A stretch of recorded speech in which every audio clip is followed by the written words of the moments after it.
අනන්ත බුදුගුණ බලෙන් ඔයාලට යහපතක්ම වේවා කියලා මම හදවතින්ම ප්‍රාර්ථනා කරනවා. මම කියන්න යන දේ ඔයාලටත් ගොඩක් වැදගත් වෙයි. අහලම බලන්නකෝ එහෙනම්. හැමදාම ගුවන් විදුලියේ රෑට පිරිත් යනව නේද? මමත් රෑට ගුවන් විදුලියෙන් පිරිත් දානවා. මම නම් සද්ධාවෙන් ගෞරවයෙන් මේ කටයුතු කරනවා. සද්ධාවෙන් පිරිත් පැන් හදන්නේ මෙහෙමයි. පිරිසිදු පැන් එකක් පෙරහන් කඩකින් 7 වරක් පෙරලා අරගන්න. ඒ පැන් එක ඔයා පිරිත් කරන තැන තියලා පිරිත් කරන්න. උදේට ඔයා ඒ පිරිත් කරපු පැන් බඳුනෙන් ගේ වටේටත් තියලා පැන් වලින් චුට්ටක් බීලා මූණ හොදගන්න. ඒකෙන් ලැබෙන ආශිර්වාදය කියලා නිම කරන්න බෑ.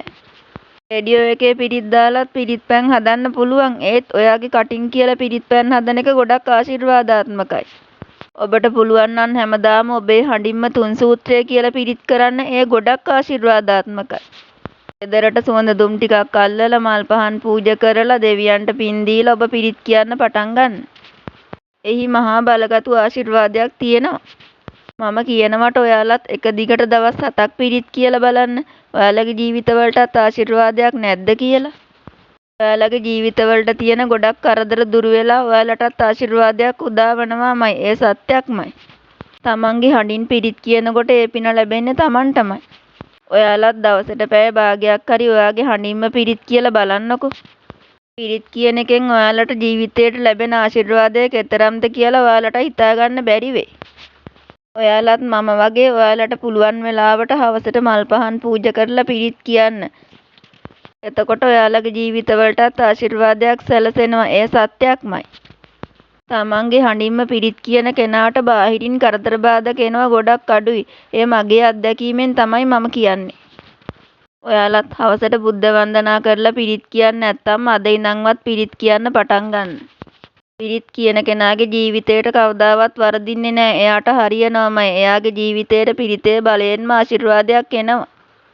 ඒ නිසා ඔයාලත් අද ඉඳන්ම හවසට මල් පහන් පූජා කරලා පිරිත් කියන්න බලන්න. පිරිත් කියලා ඒ පිරිත් වලින් ලැබෙන අසීමිත ආශිර්වාදය ඔයාලගේ ජීවිතවලටත් ලබා ගන්න. මාව අහගෙන හිටිය ඔයාලා හැමෝටම මම හදවතින්ම ස්තුති කරනවා. එහෙනම් මම අදට ගිහින් එන්නම්. මම නැවත එනකන් ඔයාලා පරිස්සමෙන් සතුටින් ඉන්න. තවත් මෙවැනිම හරවත් වීඩියෝ එකක් අරන් මම ඔයාලව බලන්න ඉක්මනින් එන්නම්.